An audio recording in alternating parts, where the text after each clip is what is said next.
The push to stop violence in Syria is now seeing some progress. Following a closed-door meeting at the UN, several diplomats said they were encouraged by a new attitude in discussions, and some held out the possibility of a vote by tomorrow. The countries are working to overcome Russian objections to a UN Security Council resolution aimed at President Bashar Assad. Joining us to discuss this and the current peace talks in the Middle East is CBS News foreign affairs analyst Pamela Falk. She is in Jerusalem, traveling with the UN Secretary.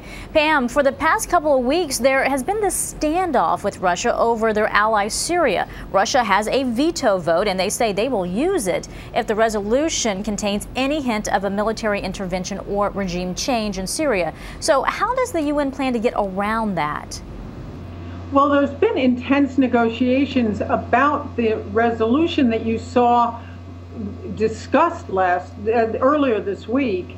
And that was because that resolution was a recommendation from the Arab League on sanctions, on a transfer of power, and all of that's not coming from only the Western powers at the UN, which is what happened a few months ago, which Russia and China vetoed.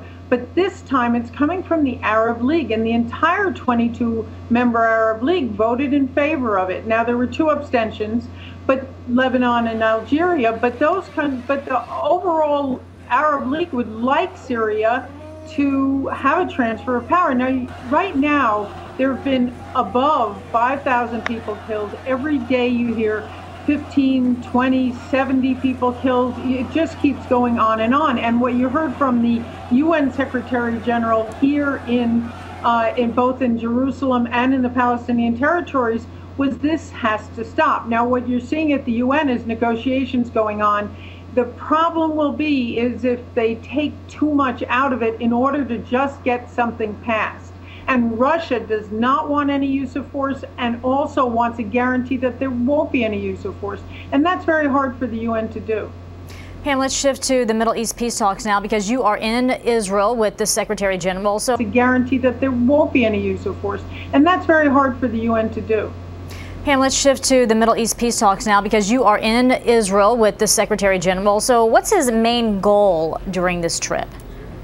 Well, this is his fourth trip to the Middle East. It's the fourth trip to Israel, and he started it in Jordan. And that is because he started discussions with King Abdullah, who was the facilitator on a round of discussions, direct negotiations between Israel and the Palestinian negotiators. And so the idea here is to finally come up, with a two-state solution.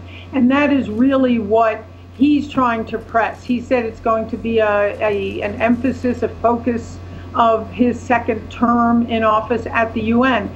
And so he chided both sides a little bit. He met with Prime Minister Benjamin Netanyahu. He met with Palestinian President Mahmoud Abbas. And he told both sides that they have both the Palestinians to get back to the negotiation table. And then he was very critical, as he has been, of Israeli settlements, and he has a good relationship with Netanyahu. And so what they're trying to do is put the parties face to face. There have been quite a few rounds of talks based on what's called a quartet, which is the US, Russia, the European Union, and the UN. And they set a deadline to try to get a framework of an agreement by the end of this year. Well, it seems like the Palestinians, Pam, have sent some proposals in, but Israel has not submitted any proposals. Why is that? Well, because Israel said, and that's what Netanyahu, the prime minister, said today, they don't want to start with any negotiations on what they call the final status issues, the specifics really, without the recognition of Israel as a Jewish state by the Palestinians. And so they're saying that's a bottom line requirement, but there are no preconditions. And that's what they're trying to do, is to try to get back to a negotiation, but have recognition of their own state. And so you see a lot of who's going to make a move on some things first, but there does seem to be the interest, and that's what you see here. It seems so hard to see how the issues of Jerusalem and return of refugees and borders, all of it, and settlements will come to fruition where there's some kind of an understanding. Now, this all, of course, as you remember, Betty, started, or at least was a major confrontation at the UN in September when Palestine submitted a membership bid. And now it's gotten to a point of contention that they're really trying to get these stalled talks back. So it's not another decade. With so much going on with the Arab Spring and all around the Arab world, and with turmoil in Syria, there's an interest in getting the Israel-Palestine talks back on. Well, hopefully something comes of this trip. CBS News foreign affairs analyst Pamela Falk in Jerusalem. Pam, thank you so much. Absolutely, Betty.